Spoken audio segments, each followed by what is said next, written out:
우리 찬송가 295장입니다. 찬송가 295장 함께 찬양하시겠습니다.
옛날에 유대 땅에 주 예수 다닐 때 그 은혜 받으려고 큰 무리 모였네.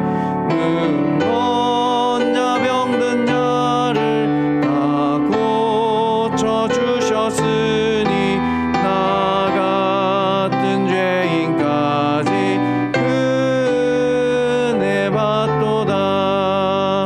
날로 더욱 귀하다. 날로 더욱 귀하다. 한이 없이 넓은 우리 주의 사랑 날로 더욱 귀하다. 주 크신 사랑으로만 백성 위하여 그 십자가의 고난 다 받으셨으니 그 속죄 받은 성도 큰 소리 함께 높여 온 천지 울리도록 주 찬송하리라. 날로 더욱 귀하다. 날로 더욱 귀하다. 한이 없이 넓은 주의 사랑 날로 더욱 귀하다. 아멘. 우리 요한복음 5장 1절에서 16절의 말씀을 함께 보도록 하겠습니다. 요한복음 5장 1절에서 16절의 말씀입니다. 한 절씩 교독하도록 하겠습니다. 1절을 제가 먼저 읽겠습니다. 그 후에 유대인의 명절이 되어 예수께서 예루살렘에 올라가시니라. 예루살렘에 있는 양문 곁에 히브리 말로 베데스다라 하는 못이 있는데 거기 행각 5이 있고 그 안에 많은 병자, 맹인, 다리 저는 사람, 혈기 마른 사람들이 누워 물의 움직임을 기다리니 이는 천사가 가끔 못에 내려와 물을 움직이게 하는데 움직인 후에 먼저 들어가는 자는 어떤 병에 걸렸든지 낫게 되밀어라. 거기 38해 된 병자가 있더라. 예수께서 그 누운 것을 보시고 병이 벌써 오래된 줄 아시고 이르시되 내가 낫고자 하느냐.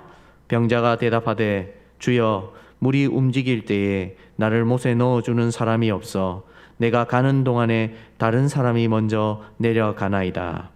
예수께서 이르시되 일어나 내 자리를 들고 걸어가라 하니 그 사람이 곧 나아서 자리를 들고 걸어가니라. 이날은 안식일이니 유대인들이 병난 사람에게 이르되 안식일인데 내가 자리를 들고 옳지 아니하니라.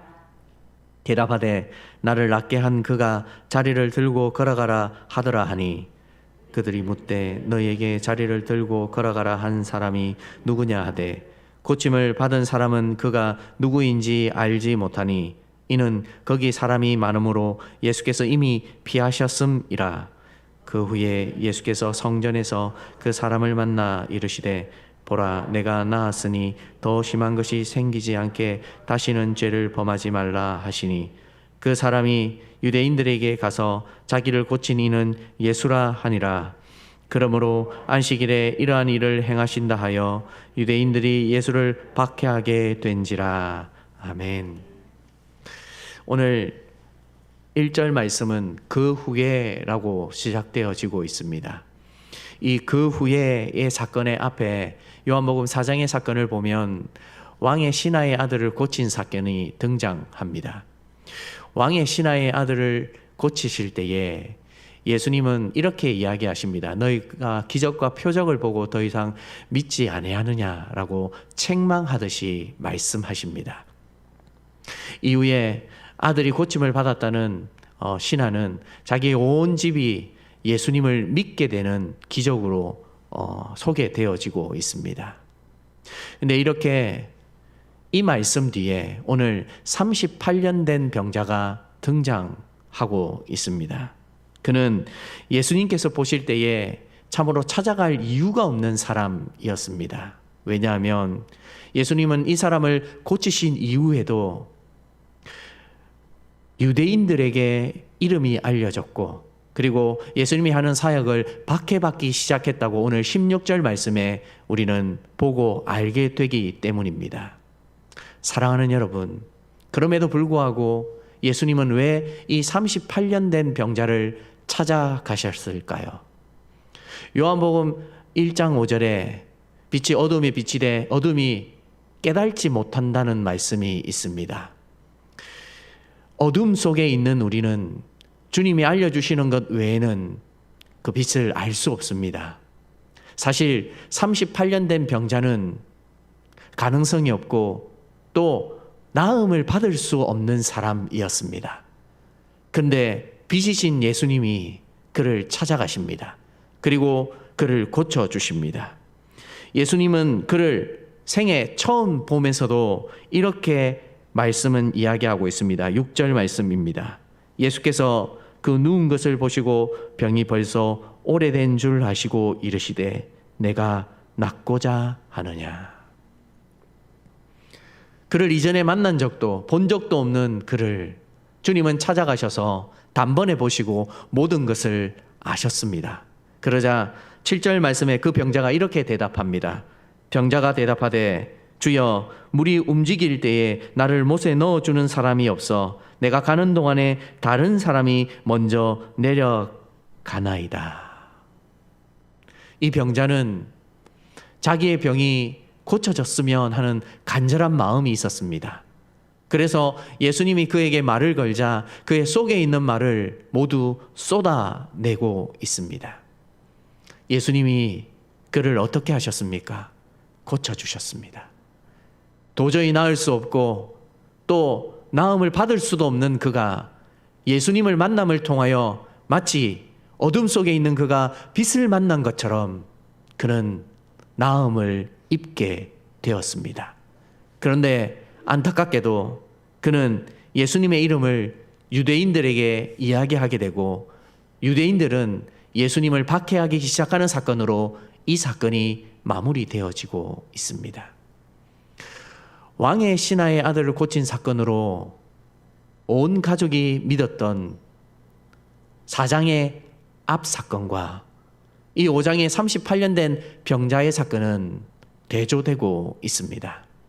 표적을 통해서라도 믿었던 왕의 신하의 가족들과는 전혀 다르게 38년 된 병자는 예수님께 은혜를 입었음에도 불구하고 오히려 예수님의 사역을 방해하는 자리에 이르게 됩니다. 사랑하는 여러분, 저와 여러분들도 이 38년 된 병자의 모습이 있지나 않는지 한번 생각해 보아야 하지 않겠습니까? 우리도 주님의 은혜를 입었습니다. 그리고 사실 생각해 보면 주님이 우리를 찾아오셔서 고쳐주실지도 또 은혜를 베풀어 주실 필요도 없는 사람들이었습니다. 그럼에도 불구하고 주님은 우리에게 오셔서 은혜를 베풀어 주셨습니다. 그 한량없는 은혜를 받았음에도 불구하고 매일 우리는 어떻게 살아갑니까?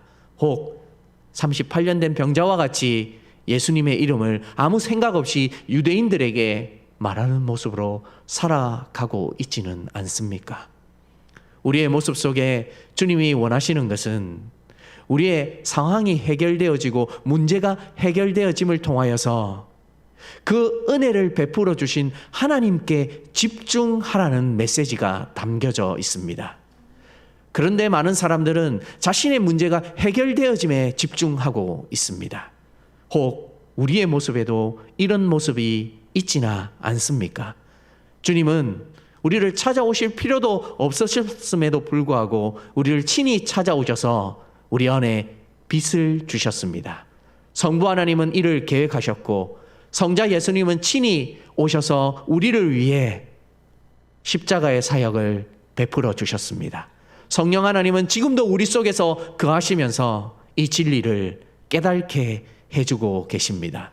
그렇다면 우리가 그 빛 가운데 거하며 살아야 하지 않겠습니까? 그 빛이 무엇인지를 우리가 더 깨닫고 살아가는 것이야말로 주님이 우리에게 주시는 은혜가 아니겠습니까? 이후에 이 병자를 예수님은 성전에서 다시 만나십니다. 14절 말씀에 이런 말씀이 있습니다. 그 후에 예수께서 성전에서 그 사람을 만나 이르시되 보라 내가 나았으니 더 심한 것이 생기지 않게 다시는 죄를 범하지 말라 하시니. 여러분, 모든 병이 죄로 인하여서 시작되는 것은 아닙니다. 근데 오늘 본문의 정황상 예수님의 말씀을 통해 비추어 볼 때 이 38년 된 병자의 병은 죄로 인하여서 발생했을 가능성이 굉장히 커 보입니다. 자, 그를 다시 만났습니다.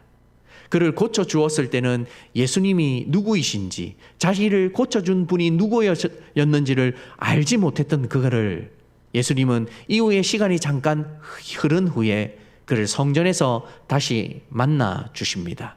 왜입니까? 그가 다시 죄를 범하여서 이전보다 좋지 않은 상황으로 갈까봐 그를 위함으로 찾아가셨습니다. 그런데 이 병자 어떻게 이야기합니까? 앞절에 유대인들과 대화 속에서 내가 안식일날 자리를 들고 가는 것이 옳으냐라고 대화했을 만큼 사실 상식적으로 생각해 보면 유대인들이 예수님에 대해서 꽤 좋지 않게 생각했다는 것을 짐작해 볼 수 있습니다.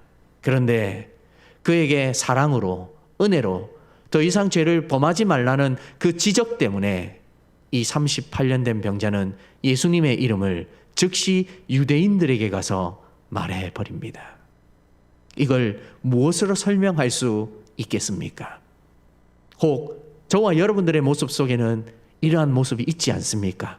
누가 내 죄를 지적하고 나의 부끄러움을 드러내면 그것이 내가 실수한 것이고 나의 부끄러움으로 주님 앞에 당연히 회개해야 함에도 불구하고 오히려 나의 부끄러움이 드러남을 통해 마음에 저기감을 가지고 삐뚤어짐으로 마음을 가지고 있지는 않습니까? 우리는 구약시대에 살았던 여호수아를 잘 알고 있습니다. 이 여호수아는 모세의 곁에서 40년간 훈련받고 또 모세의 곁에서 하나님을 어떻게 섬겨야 하는지를 지켜보았던 사람이었습니다. 그는 가나안 땅에 들어갔습니다. 그리고 여러 전투를 치르는 중에 기브온 족속이 찾아오게 됩니다. 그 기브온 족속이 화친을 청했을 때에 사실은 여호수아는 하나님께 물었어야만 했습니다. 그런데 그는 묻지 않고 그만 화친을 체결하게 됩니다. 이로 인하여서 자신이 실수했다는 것을 알게 됩니다. 여호수아는 참 힘들었을 것입니다. 자기가 모세를 믿고 의지하고 보내었던 세월, 그것을 통해서 그는 갖추어졌고 준비되었을 것이라 생각했지만 막상 가나안 땅에 그가 리더로 세워져서 들어갔을 때에 그의 약점이 드러났기 때문입니다. 그래서 그가 어떻게 했습니까? 포기했습니까? 아니요. 여호수아서 24장 15절에 너희는 오늘 섬길 자를 택하라. 나와 내 집은 여호와를 섬기겠노라 고백할 정도로 그는 그의 실수를 만회하기 위해 최선을 다하며 살았던 사람이었습니다. 무엇을 말해줍니까? 그의 실수 그리고 그의 죄를 통하여서 하나님은 우리가 허물어지는 것을 원하지 않습니다. 그것이 드러나면 오히려 우리에게는 은혜입니다. 어떻게 살아야 하고 어떤 삶으로 바로잡아야 하고 어떻게 하나님의 뜻에 맞추어 가야 하는지를 하나하나 알아가는 것, 그것이 우리에게 은혜를 베푸시는 하나님의 사랑의 목적입니다. 다시 오늘 본문으로 돌아오겠습니다. 38년 된 병자, 이 사람은 자신의 부끄러움이 드러났을 때에 주님의 빛 가운데 거할 수 있는 사람이었습니까?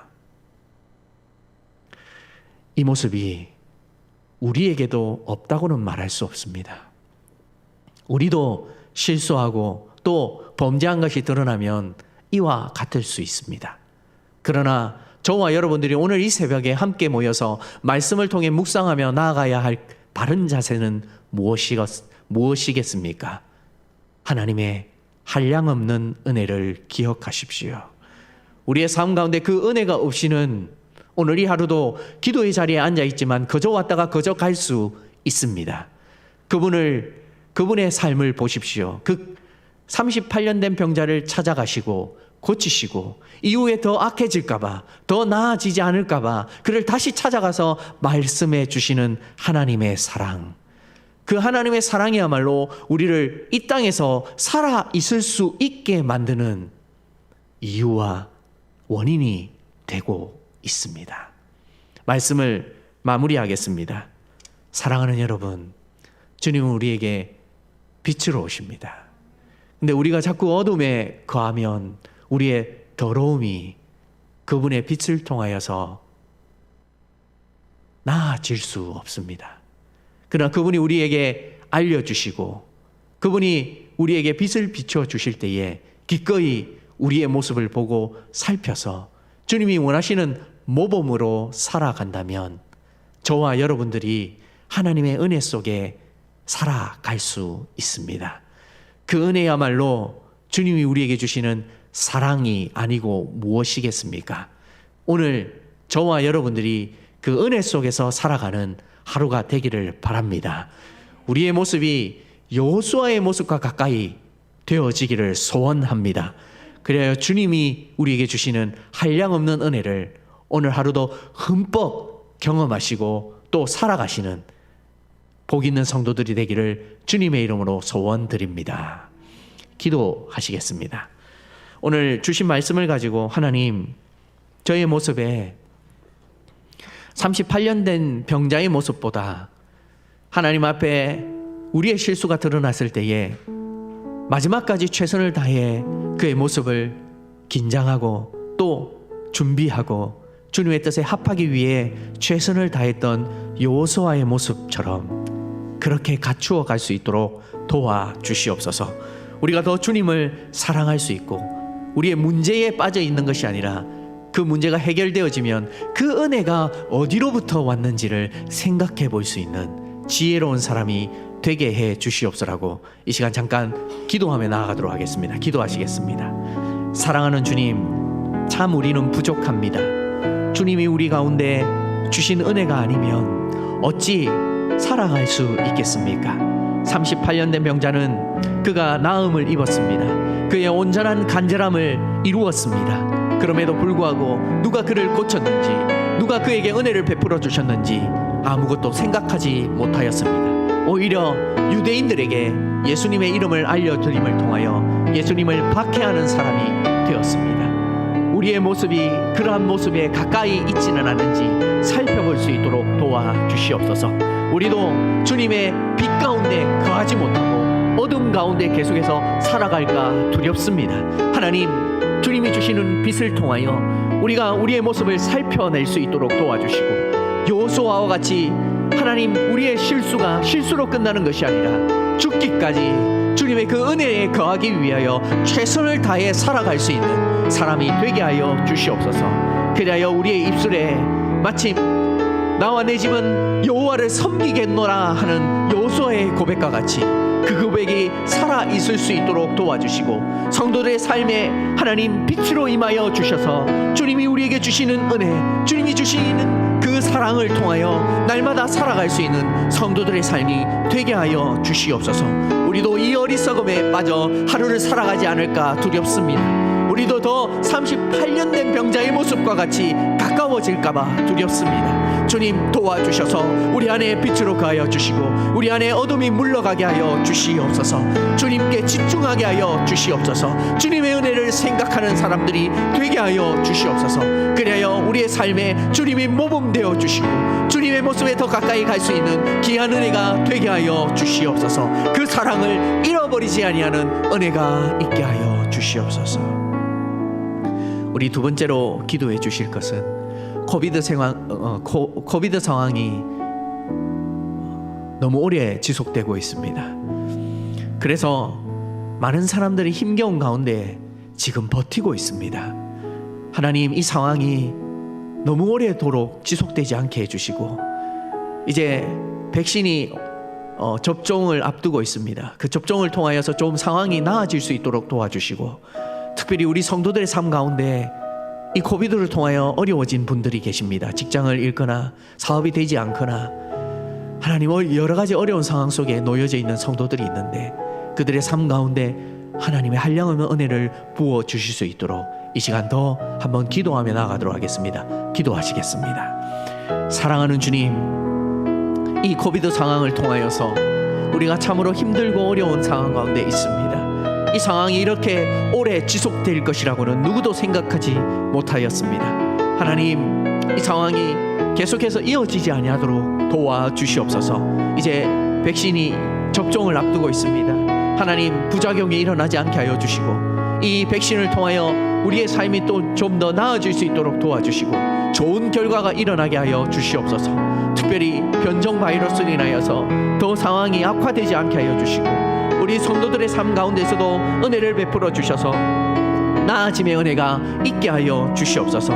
직장을 잃거나 사업을 접거나 때로는 기급한 상황 가운데 들어가는 성도들의 삶도 있습니다.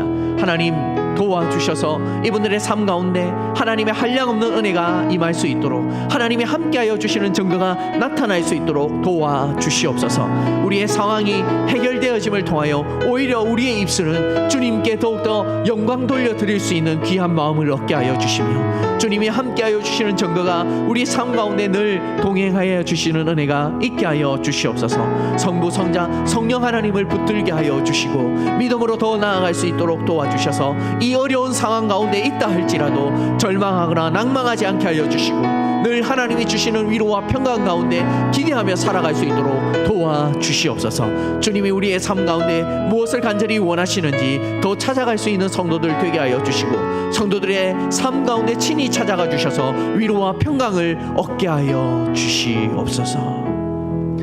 우리 마지막으로 SFC 수련회가 계속 이어지고 있습니다. 오늘 마지막 집회인데 하나님 은혜를 베풀어 주셔서 그들이 은혜 받을 수 있도록 도와주시고 준비하고 돕는 손길들마다 하나님 힘과 은혜를 더하여 주실 수 있도록 또한 우리 교회에 다음 세대가 있습니다. 그 아이들이 이 세상 속에서 믿음을 지켜나갈 수 있도록 이 마지막 기도의 제목을 가지고 기도하시겠습니다. 사랑하는 주님, 우리 아이들이 수련회 중에 있음을 고백합니다. 그 아이들이 힘과 능력을 얻게 하여 주시고 이 세상에서 믿음을 지키기가 참으로 힘들지만 하나님의 믿음이 하나님이 주시는 위로가 무엇인지를 깨달을 수 있는 집회가 되어질 수 있도록 도와주시옵소서. 하나님 준비해주고 모든 이 일을 돕는 손길들 위에 은혜를 더하여 주셔서 하나님 평강 가운데 있게 하여 주시고 그들이 협력하며 이 집회가 더 잘 이루어질 수 있도록 인도하여 주시옵소서. 피곤하고 지치지 않게 하여 주시고 참석하는 모든 지체들에게 하나님 은혜를 더하여 주셔서 그들이 참으로 하나님의 사랑과 평강을 나눌 수 있는 귀한 시간들이 되게 하여 주시옵소서. 사랑하는 주님, 우리 교회에 다음 세대들이 있음을 고백합니다. 그 아이들의 마음을 하나님 붙들어 주셔서 신앙을 지켜나갈 수 있는 귀한 믿음의 사람들이 되어지게 하여 주시옵소서. 그리하여 하나님을 더욱더 가까이 할 수 있는 아이들이 되게 하여 주시고 이 세대의 다른 모습을 쫓아가는 것이 아니라 주님의 모범을 쫓아 주님의 제자답게 살아갈 수 있는 우리 아이들이 되어지게 하여 주시옵소서. 하나님, 이 교회가 다음 세대가 준비되어지는 교회가 되게 하여 주시고 다음 세대가 더 많이 성장할 수 있는 교회가 되게 하여 주셔서 하나님, 모든 은혜 가운데 하나님이 주시는 위로와 평강이 우리 아이들에게 임하여질 수 있는 귀한 은혜가 있게 하여 주시옵소서. 그리하여 하나님, 이 교회가 더 든든히 세워져 갈 수 있도록 도와주시고 하나님, 이 교회를 통하여 더 하나님의 믿음의 가정들이 세워지는 은혜도 있게 하여 주시옵소서. 사랑하는 주님, 감사합니다. 이 새벽에 우리가 함께 모여 기도합니다. 이 기도의 제목들이 응답받을 수 있도록 도와주시옵소서. 하나님, 특별히 우리 성도들의 삶을 붙들어 주시옵소서. 어려워지고 낭망하고 힘들어 있는 성도들에게 찾아가 주셔서 말씀으로 위로해 주시고 가능성을 열어주시고 그들이 기회가 열어질 때에 하나님께서 주시는 은혜에 집중할 수 있는 사람들이 되어지게 하여 주시옵소서. 그리하여 그들의 믿음이 깊어질 수 있도록 도와주시고 하나님, 믿음으로 더욱더 살아갈 수 있는 성도들의 삶이 되게 하여 주셔서 그들의 삶이 주님이 주시는 평강과 은혜 속에 가득할 수 있는 은혜 있게 하여 주시옵소서. 사랑하는 주님, 우리 교회는 다음 세대가 있습니다. 하나님, 이 아이들 세상에서 믿음을 지키기 너무 힘든 세상이 되었습니다. 그러나 그들의 마음속에 하나님이 주시는 은혜가 있게 하여 주셔서 하나님을 더욱더 날마다 따를 수 있는 제자의 모습을 갖춰갈 수 있도록 도와주시옵소서. 좌로나 우로나 치우치지 않게 하여 주시고 여호수아의 마음과 같은 굳고 깊은 마음을 더하여 주셔서 그 아이들이 이 다음 우리 교회를 책임질 수 있는 일꾼들로 자라 성장할 수 있도록 은혜를 베풀어 주시옵소서. 사랑하는 주님, 코비드 상황이 너무 오래 지속되고 있습니다. 이 상황이 지속되지 않게 하여 주시고 조속히 해결되어지게 하여 주셔서 하나님이 주시는 기회가 되어질 수 있도록 인도하여 주시옵소서. 그래야 온 세계 사람들이 하나님을 더욱더 기억할 수 있는 기회가 되게 하여 주시며 하나님, 그들의 마음속에 절대적인 하나님을 더 의지하고자 하는 마음들이 불과 같이 솟아날 수 있도록 인도하여 주시옵소서. 이제 개인적으로 기도하고자 합니다. 성령 하나님께서 우리 마음에 찾아와 주셔서 마땅히 기도할 바를 알게 하여 주시고 기도함을 통하여 문제가 해결되어지게 하여 주시고 무엇보다도 하나님의 한량없는 은혜에 집중할 수 있는 성도들이 되게 하여 주시옵소서. 이 시간 우리와 함께 하여 주실 줄 믿사옵고 이 모든 것을 우리 주 예수 그리스도 이름으로 기도드리옵나이다. 아멘. 이제 개인적으로 기도하시고 자유하시겠습니다.